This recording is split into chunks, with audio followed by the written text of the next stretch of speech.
morning, everyone. It's so good to be here. Yeah, I'm really honored. I'd like to thank GT Lagos for the opportunity to share some of my knowledge here. Let's get right to it. Yeah, I've seen the topic, right? But let's tell you a short story. I have a mentee right here, but I don't like to call him out. Yeah, earlier this year, he went into Backend, learned stuff, picked up programming languages, databases, and all that stuff. And he came to me at some point. I was like, Timmy, I know the Backend, I know everything. What do you know that I don't know? And you know how that excitement, right? I don't know if some of us can relate. And I was like, well, I can't argue with you, right? But I'll tell you, I don't know anything yet. And I was like, oh. I even asked him, what do you know? What do you know? And I was like, Go, Gene, Postgres, all that stuff, right? And I'm like, that's not what there is to backend anyway. Fast forward to recently, they gave me a task to work on a distributed system, and he ran to me like, I don't know how to go about it. Can you explain? Can you this, kind of that? And I was like, well, senior engineer, I thought you could help yourself. And I think that moment was the defining moment for me. Like, I think many people are actually in that zone where you think you've learned technologies. Some people actually even know that they don't have to talk about it. They are thinking what goes on in the reward systems, how to actually process as many requests as they do, and they don't crash, they're always active to respond to your request. Well, the difference is simple, is your local host and the real world. No shades intended actually. But let's get right to it. This is topic beyond CRUD, what real world engineering looks like. My name is Timilehin Omolana, software engineer, and yeah, working with me through what real world engineering looks like actually. Okay, my conflict here has five major things that come at you in the real world, and we have the users, skill, need for speed, security, and disaster. Yeah, users first. It's not all about your portfolio now. I'm sure many of us, of course, know what CRUD means, right? Create, read, update, and delete. Those are the basic things you do on your regular project. Some of them built to do lists, login apps. Maybe you could have done yourself to an extent. You build chat applications, right? Cool. User sockets, optimize your mind. But yeah, now you're thinking about users. Users come first in the real world, and you have to give your users in mind. It's not more about just improving your portfolio or adding another project to your GitHub. And scale also comes into the picture because now you're not just testing a local, and it's not just one random deployed on Europe that somebody visits once in 3 weeks or 10 users use per day. You are talking about anything from 2,000 requests per minute or per second to as much as 1 million requests per second, millions of requests per second. You need to put that in mind that you're building for the people. Need for speed. Yeah, performance is very, very crucial. Security, very, very, very important. These are things you must fix in your mind when building for the real world. And then there's disaster. I have to use that word because, well, just to let you know how serious it is. Disaster is inevitable in real world engineering. Systems will fail. Like, it's not a thing of, you're not praying that your system will not fail. Your system will surely fail. So if you think, oh, you can pray your way out of disaster, it's not like that in real world pattern engineering. And my small proverb here says, a little sleep, a little slumber, one of these will surely catch you in the night. You must be ready and always active. Well, let's get right to it. There are pillars that make this up. Out of the continent, actually, I classify it into pillars, and I'm walking us through that. Intent driven, that's the first point. Your intent matters. Why are you building? What are you building for? These are questions that come to your mind when you become an engineer that's building for the real world. You are no more just, like I said, and just adding to your portfolio. You are building for the world now. People are going to interact with your apps. So you must know who are the people that are going to use this app. Why will they use it? That's where it all starts from. Lesson of course says thinking doesn't guarantee we will make mistakes, but not thinking at all guarantees that we surely fail. So if you are trying to use the financial application and you're not thinking out your the various needs of your users, maybe your app is for buying only airtime, but you're designing the way someone that is doing the banking app will be for failure is inevitable. And you must start by thinking. That's the first step. Design. Yeah, this is what the thinking part entails. Design and architecture, you craft out your system, you, leverage use of diagrams, you communicate requirements with product teams, the people that are stakeholders of whatever you're building.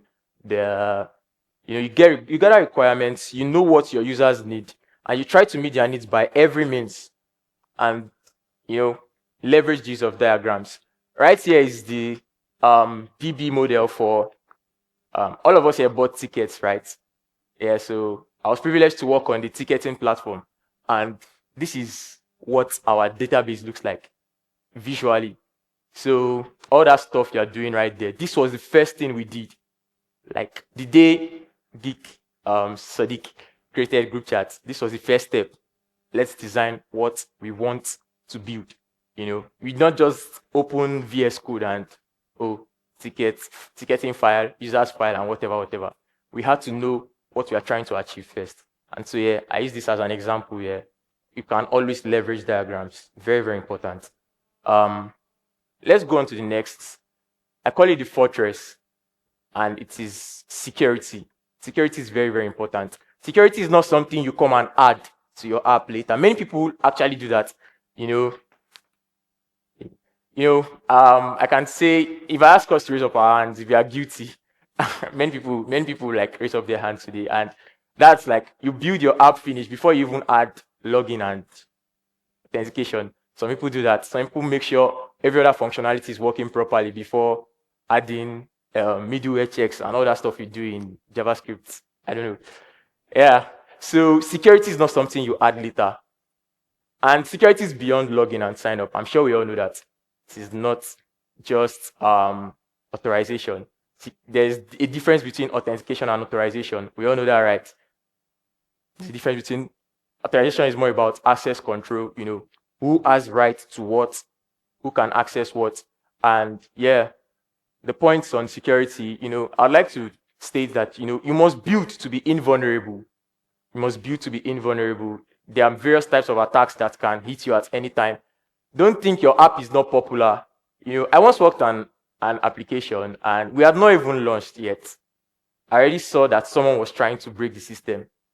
An app that has not even launched yet. And then there was another time when we built something, it was making waves all over Twitter around 2022 or 23. I think it was 2022. The app was very popular. If I mention the name, some of us here will know it. At some point, we started losing a lot of money, and we had to figure out what was going wrong. There was a vulnerability in the system, in the rewards. It was a rewards app, and in the rewards redemption flow, there was a security flaw, and someone found it out, and he actually showed us Pepe.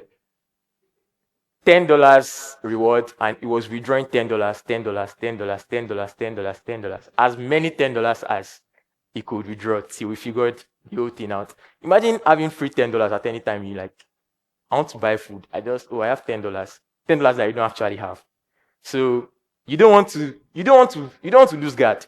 Yeah, I work in the finance space, and yeah, so it is a very, very important thing for us there. So it should be like in every other part as well. Security is not something you want to play with at all. You must, I don't know, some of you have used what's the word now? You've gotten API keys and all that stuff from services you want to use, add to your application. Maybe you're integrating with one external API. They give you an API key and you are putting the API key inside the code. Brother. Yeah, protect your secrets. That's the point. protect your secrets, use environment files, secret managers. Yeah, they're all over the internet. Don't put secrets inside your code base. The need for speed, let's go on. Need for speed is not the movie or the game. Your performance is very, very important. We don't have to forever. Imagine you're asking Google a question, and I don't want to use the example that's coming to my mind. You're asking Google a question and it's taking minutes to load. You don't want to be caught there, right? So users don't have to forever to wait for your app to work, actually. They don't have all that time. So an app that is not working, that is not, I don't know if anybody is like me. When I open my bank app and it's taking time, I automatically assume it's not going to work and I close it. Or I open another app. Is anybody else like that here? So slow systems feel broken, even if they work. So in the real world, this is something you factor in right from the start, that your app must be fast. And now, when you're building your normal portfolio apps or your 10 users app, your 50 users app, I'm not trying to shade any. Please, if you have a project that has just 50 users, grind on. No, like, I'm not shading. I hope you know that. So your small app, let's just put it like that, small, yeah, is working fast, is responding just because that's the case, you think, oh, you have arrived. Well, I'll tell you to wait till you have 10,000 users. And if it's still working at that rate, then maybe we can say you've done well to an extent. So you must always note that optimization is important. You optimize your DB queries. Some of us use NoSQL database like MongoDB and the likes. So you don't write queries, you don't do other stuff, but there's a way you query data right from those databases as well. You must optimize your queries. There are two different operations. One query is taking 2 seconds, the other one is taking 20 milliseconds. You know the better one to use, because later on it will come and bite you when many people are hitting the server at the same time. You don't want to be caught there. You must cache. Yeah. Redis comes in, handy for you here. You want to cache whatever, there are some things that users always ask for, or something that has to be loaded every time. You don't have to always eat the database. Don't put too much load on the database. You cache stuff like that, so that when your request comes, it just gets it from an in-memory database like Redis. Async processing. Don't send emails in your controller. If I ask us to raise up our hand, many of us raise up our hands new. Your sign-up controller is still the one sending email to your users. You can do better. You can do better. All right. Yeah, uptime or nothing. Reliability is a feature. Users expect uptime every time. Yeah. Your app should always be available. And that's where the point comes in, that from my great man of wisdom, yeah. That's it, man. Yeah, Yoda, actually. The reward for great wisdom, more nines it is. Well, we measure uptime and reliability or availability of systems using nines. Who has heard of that principle before, that concept? Nines, like the number of nines you have. Yeah, I can see some hands. So some systems promise you up to 6 nines, some up to maybe 5. I have just 4 here. So 99.99 uptime is actually good. So you should aim for. Do we get it? Yeah, your percentage of uptime. So that 0.000 is the little time that we allow for your system to go down. Many of us witnessed the recent AWS outage, right? You saw what happened to half of the internet. So yeah, your users will not hear your story. They don't want to know that, oh, AWS went down, in fact. So if possible, deploy on AWS and GCP if you have the money. Yeah, so in the real world, you know that downtime is costly. And you hear stuff like Mark Zuckerberg lost X amount of dollars because Facebook went down for 1 hour. You don't want to be Mark Zuckerberg. You don't have his money yet. Yeah, reliability. You must practice reliability. It's still on the matter of uptime. And health checks are very, very important, as you can see.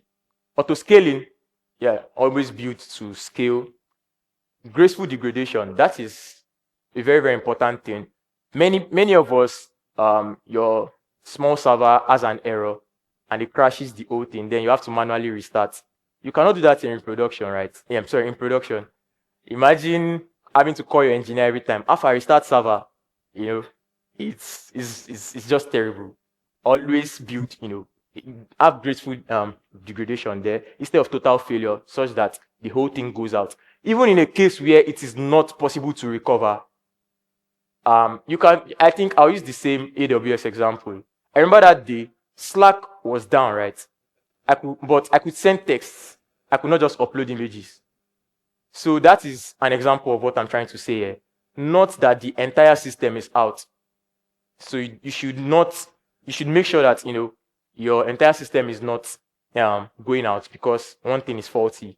Yeah, the last point, very, very important. Don't aim for fault-free. Fault tolerance is better. And yes, some of us, we are trying to fix every single error. Remember I told you that, for example, in my company, sometimes we record up to 50,000 errors in a week. It doesn't mean that the whole system went down at every time an error occurred.